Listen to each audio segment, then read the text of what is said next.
What's up, guys? You're watching Bob's Decline. We just got a call. 54 customers out of power.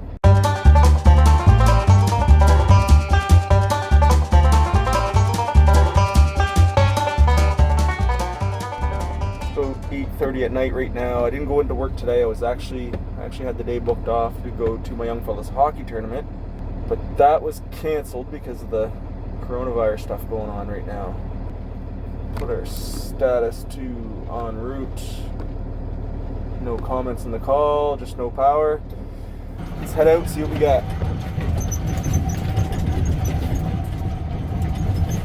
We just arrived here at our no power call. It's a single phase line. Sometimes when a fuse blows in a cutout, the door doesn't open up. It just kind of gets jammed inside.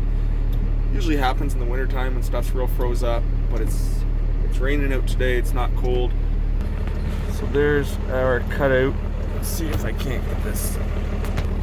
Alright, so you can see there the cutout door didn't actually open up. See that little wire blowing in the wind there? That's the actual fuse that blew, so the power is out. One of the first steps before we do any work, even though that fuse is blown, we'll have to get that cutout door opened up.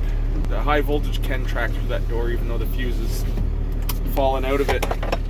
We're going to start patrolling this line, try to figure out if it's just a little tree or something that knocked out the power. I can knock it off with sticks, or if I'm going to need to call another crew to start heading this way.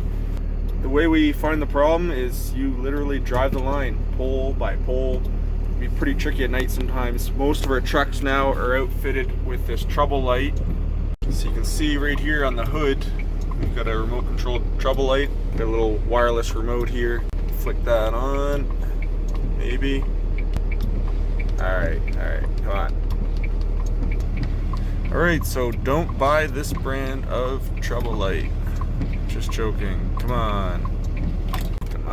There we go. We're back in business. Alright.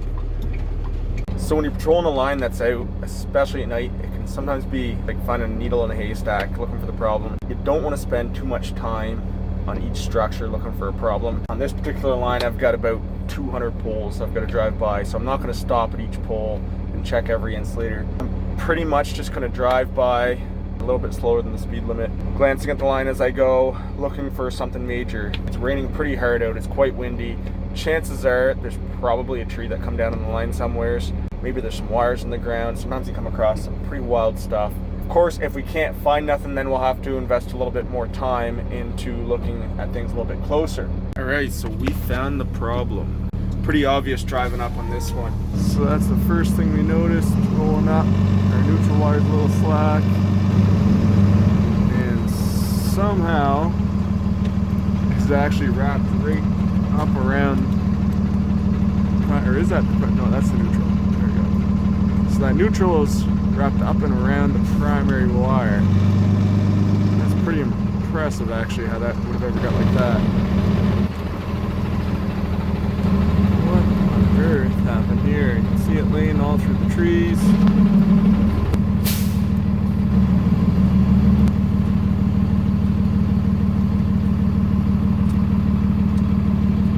And that's it. Alright. So there was a little tree that come down through.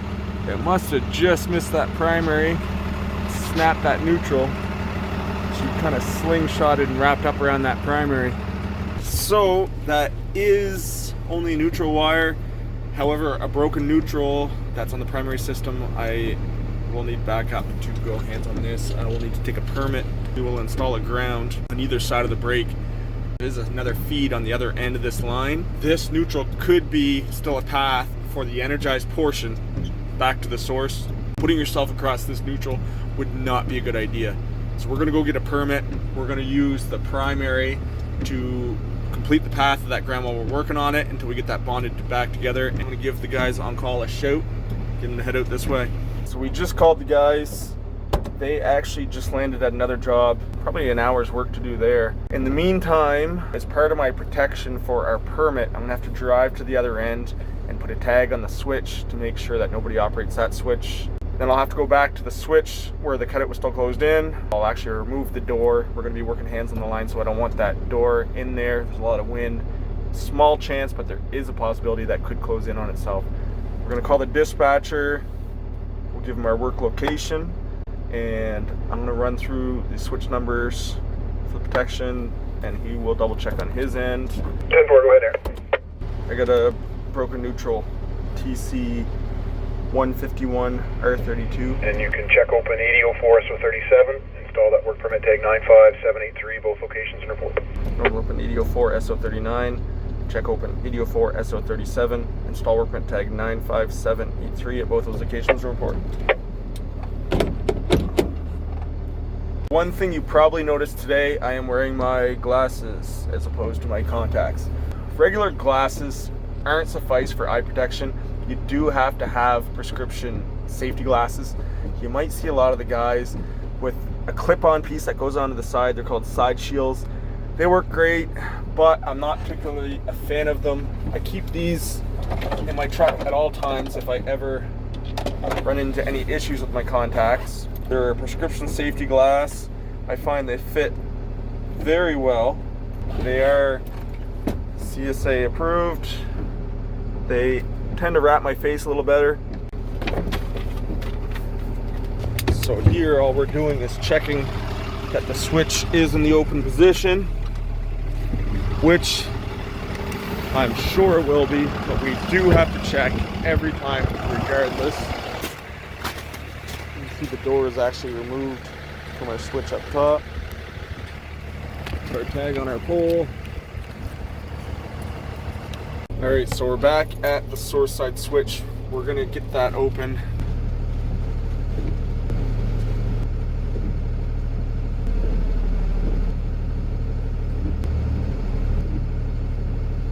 We've got the cutout door removed.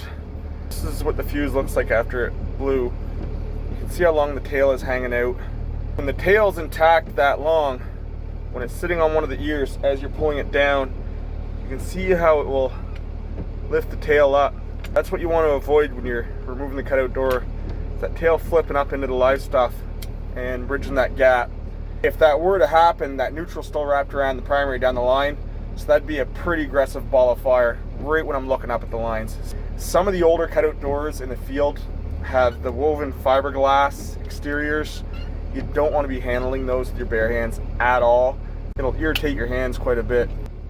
It's former at 100 R6, Air 1. That's our backup on the radio now. They just finished up their job, so they're going to be heading this way.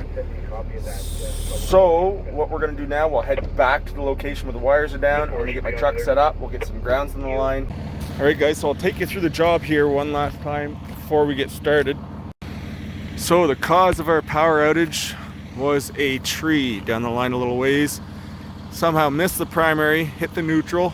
As it snapped the neutral, it actually wrapped up and around the primary. That's what actually caused the fuse to blow. If that neutral hadn't gone up and hit the primary, there's a good chance it could have just laid on the ground without actually tripping out that fuse. So what we're gonna do, I've got my truck set up on this end. We're gonna go up and we're gonna install a ground up here. So we're gonna use a properly rated ground to short out that primary onto the neutral. Now, another thing our grounds are gonna accomplish is they're gonna act as a bond at the point where the neutral is broken. I'm not gonna walk all the way down there right now, but where the neutral is actually broken, we're gonna go on the other side of the break, install another ground, so if there's any fault current traveling through that neutral, it's gonna go up through the ground, travel through the primary, back down through my ground, and there won't be a difference in potential on either side of that neutral. So let's get set up, we'll get that ground installed. I think what we'll do, once my truck's all set up, we'll leave it set up on this end, and when the boys come show up, they'll probably have a bigger truck. We'll set them up at the other end. They can install the ground on the other side and repair the neutral all in one shot. I'll remove this ground once they're done that. We'll be out of here in no time.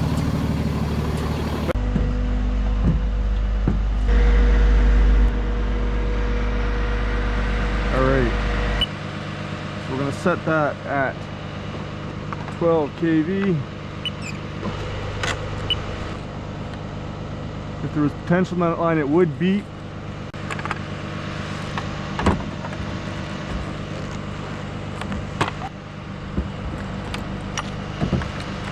Now, something I've never mentioned in any of my videos yet, you don't want to tease the line. If that was energized, being that close, I could draw an arc. And you don't want to tease the primary. If that was live, you draw an arc, you pull away, you're gonna have a real big arc on your hands. You want to get into a good position. When you go on and ground that, you want to go on good and firm. We're gonna snug that up. Sometimes you'll see guys leave the stick on the line for a quick job when they're going to work. It's an acceptable practice. I wouldn't make a habit out of it. If it's windy, you don't want it banging all around, marking up your stick.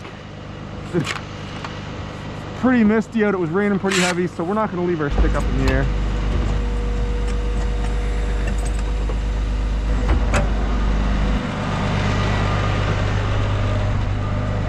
Alright, so our backup arrived. I've only actually been in the truck for about 5 minutes since I got those grounds on.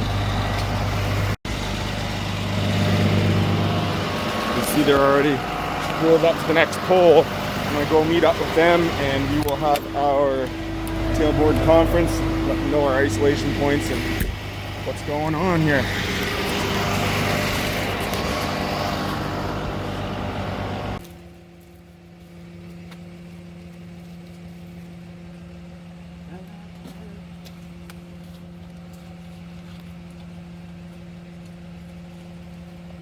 Probably be what, Right on.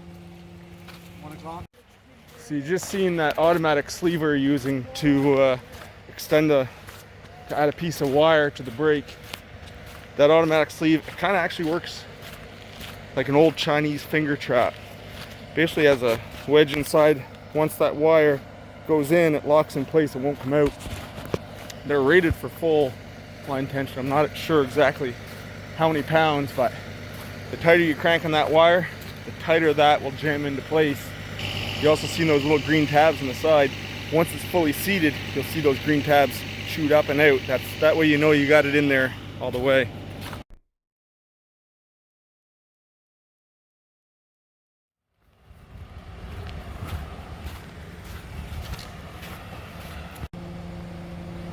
So he's got his ground installed on the other end now, so there's no difference in potential on either side of that neutral. He's going to get that pulled up into place and get the come-alongs on. Once that's fully up to sag, he'll put another sleeve in it. Probably end up untying it from that neutral bracket, installing a new tie once it gets going.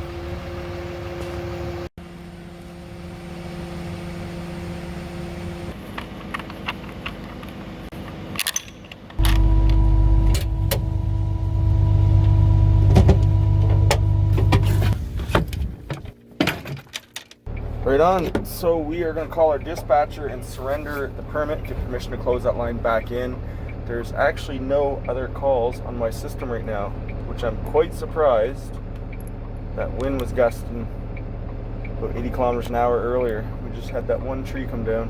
One thing that's very important to remember is you don't close the line back in until you're instructed by the one that's in charge of the particular job site. So today, for example, this is my work permit, my job site. Tomorrow it might be one of the other guys. Typically it's whoever shows up first, as long as they are a certified journeyman. It may be different depending on who you're working for, of course. Another thing you shouldn't be doing is even hanging the door. So you get there, you're getting the cutout door refused, trying to be proactive, you figure you might hang it in the cutout while you're waiting. Don't ever do that. Having that door up in the air, you may accidentally bridge that cutout. You want to keep things clear of that switch until the line crew is clear of the line and you're instructed by the permit holder.